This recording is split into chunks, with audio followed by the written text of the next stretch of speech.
Well, I mean, it goes back to 1947, and 1947, Ben Pond, Dutch importer, visited the Wolfsburg factory and saw these little flatbeds belting around, and he thought they'd be really good things to use for load carriers, but the authorities said that you couldn't import it because the driver was sat at the back. So he went away and he did his little legendary sketch, and finally in 1950 they unveiled the first prototype VW Transporter. And it was very, very basic, very, very Spartan. Simple 25 horsepower air-cooled engine, using the same designs from the Beetle, really. They'd always wanted to do a people carrier as well, so they brought out the Combi, came after that, which had removable seats, so that it could double at weekends to carry families around and things. And then in 1951 along came the Samba, the Deluxe, which had the sliding roof and lots of nice trim inside and the skylight windows. And that's the one that's most sought after by people these days. It was 1951 when Westphalia brought out a mobile camping box, which didn't really take off till 1953. And it wasn't really till 1955 that the first VW campers themselves that were fully fitted, which were made by Westphalia, came along. The pickups came out in '52. They were extremely popular. They're only available as single cab, but by 1953 a firm called Binz started doing the double cab version, which they converted, which were in fact so successful that Volkswagen brought out their own double cab version. In 1954 UK imported its first VW Transporter, which was right-hand drive.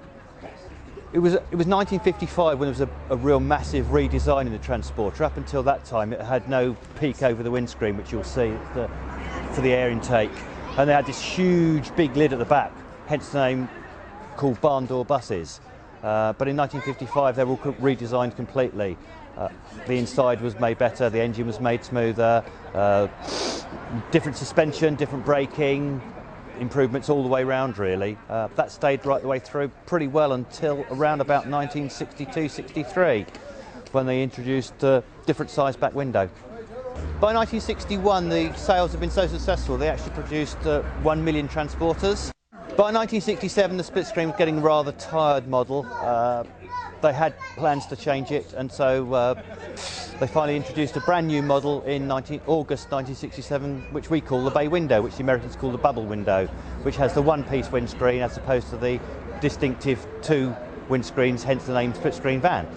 The early bay issues were very reminiscent of the split screen van in many ways. The back end looked very much the same, with the same kind of tail-light cluster. The difference was that the indicators were mounted very low down, but by 72-73 the bay window went another redesign. This time they had different air vents at the back, they had an improved engine again. Round the front end the indicators moved from right down low to halfway up the front panel. By 1975 they had the 2-litre engines. For 1980 they introduced the T3 model, often known as the T25, or the Vanagon from the States, or the Wedge or the Brick, which was a completely different creature altogether. For a lot of people the new style of bus had lost a bit of the character, a lot of the feel, lost its kind of classic icon design. It was still recognisable, still used the air-cooled engine, still carried the VW badge at the front. By 1982 the actual air-cooled engine disappeared completely and was replaced by the water-cooled engine. They even introduced a diesel version, which was a long way removed from Ben Pond's vision. By 1986 the success of the vehicle was such that 6 million Transporters had been produced, and production wasn't only taking place in Germany, it was taking place in other parts of the world as well. I mean, it was always designed as a no-frills box on wheels. Ben Pond's vision was carried through. I think the popularity of the van nowadays is even greater than ever, despite the fact that lots of people still associate it as being a hippie van. In fact, I didn't know any hippies that actually ever owned one because they were too expensive to own.